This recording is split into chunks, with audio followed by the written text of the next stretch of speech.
اللہ الرحمن الرحیم۔ صرف 5 منٹ کا مدرسہ قرآن و حدیث کی روشنی میں 217واں دن 7 شعبان المعظم۔ نمبر 1، اسلامی تاریخ۔ حضرت امیر معاویہ رضی اللہ عنہ کی عادات و اخلاق۔ حضرت امیر معاویہ رضی اللہ عنہ اطاعت رسول اور عشق نبوی اور خشیت باری تعالی کی زندہ تصویر تھے۔ حلم بردباری کا یہ حال تھا کہ مخالفین سخت کلامی سے پیش آتے مگر آپ ہنسی میں ٹال دیتے۔ حضرت قبیصہ بن جابر رضی اللہ عنہ کہتے ہیں کہ میں نے حضرت معاویہ رضی اللہ عنہ سے بڑھ کر کسی کو نرم مزاج نہیں پایا۔ بسا اوقات برا بھلا کہنے والوں کو انعام و اکرام سے نوازتے اور فرماتے، جو مزہ مجھے غصہ پی جانے میں ملتا ہے وہ کسی چیز میں نہیں ملتا۔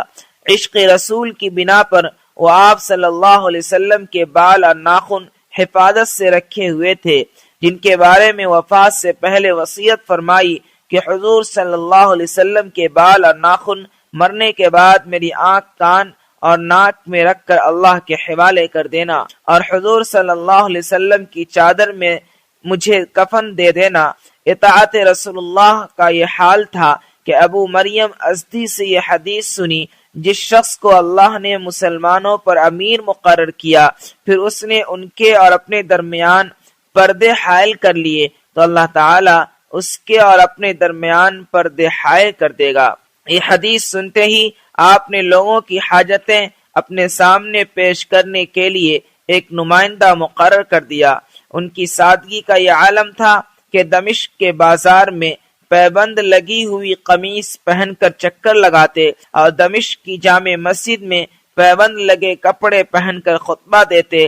غرض علم و فضل کا یہ سورج دمشق میں 22 رجب المرجب سن 60 ہجری میں ہمیشہ کے لیے غروب ہو گیا۔ انا للہ و انا الیہ راجعون۔ نمبر 2، اللہ کی قدرت۔ آسمان کے مختلف رنگ۔ اللہ تعالی نے آسمان پیدا کر کے 4 یعنی CMY کے رنگوں سے مزین کیا، لیکن جب ان رنگوں میں سے ایک کا اثر زیادہ اور دوسرے کا کم ہو جاتا تو تیسرا رنگ پیدا ہوتا۔ الغرض رنگوں کی کمی زیادتی سے آسمان کبھی نیلا، کبھی پیلا تو کبھی لال اور نہ جانے کیسے کیسے رنگوں میں خود بخود بدل کر خوبصورت نظر آتا ہے۔ پھر اس میں سے سورج، چاند اور ستارے سب کے لیے الگ الگ راستے ہیں، جو اپنے اپنے راستے سے آتا جاتا، نکلتا اور چھپتا ہے، جبکہ آسمان پر نہ راستے نظر آ رہے ہیں اور نہ رنگ بنانے کا خزانہ نظر آ رہا ہے۔ آخر یہ سارا نظام کہاں سے چل رہا ہے؟ بے شک یہ سب اللہ کی قدرت کا نمونہ ہے۔ نمبر 3، ایک فرض کے بارے میں۔ اذان جمعہ کے بعد دنیاوی کام چھوڑ دینا۔ قرآن میں اللہ تعالیٰ فرماتا ہے، اے ایمان والو، جمعہ کے دن جب جمعہ کی نماز کے لیے اذان دی جائے تو سب کے سب اللہ کی طرف دوڑ پڑو اور خرید و فروخت چھوڑ دو، یہ تمہارے لیے بہتر ہے اگر تم جانتے ہو۔ فائدہ، جمعہ کی اذان سننے کے بعد فوراً جمعہ کے لیے نکلنے کی تیاری کرنا اور ساری دنیاوی کام کاج چھوڑنا ضروری ہے۔ نمبر 4، ایک سنت کے بارے میں۔ تہجد کا مسنون وقت۔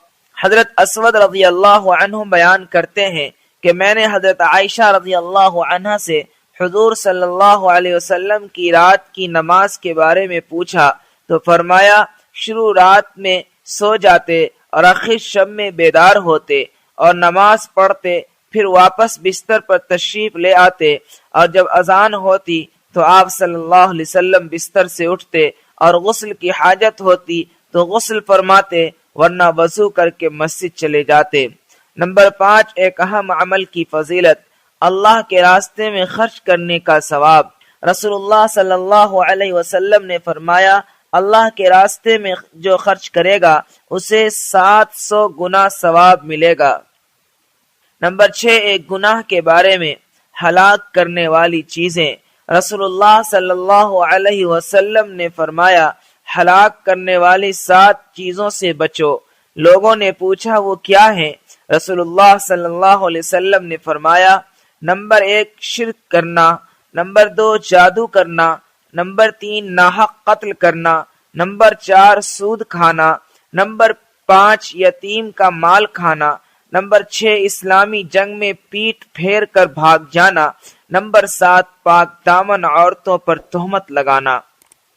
نمبر 7 دنیا کے بارے میں، دنیا کی اہمیت اللہ کے نزدیک۔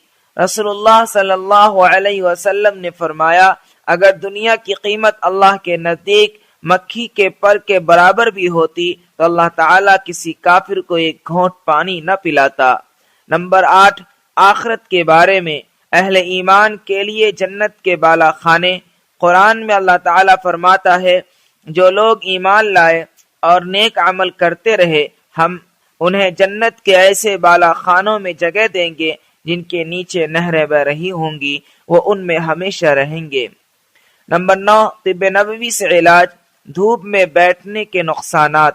رسول اللہ صلی اللہ علیہ وسلم نے فرمایا، دھوپ میں بیٹھنے سے بچو کیونکہ اس سے کپڑے خراب ہوتے ہیں، بدن سے بدبو پھوٹنے لگتی ہے اور دبی ہوئی بیماریاں ابھر آتی ہیں۔ نمبر 10 قرآن کی نصیحت۔ قرآن میں اللہ تعالیٰ فرماتا ہے، اے ایمان والو، تم اللہ اور اس کے رسول کے حقوق کی ادائیگی میں خیانت اور کمی نہ کیا کرو اور آپس کی امانتوں میں بھی خیانت نہ کیا کرو، حالانکہ تم اس کے نقصان کو جانتے ہو۔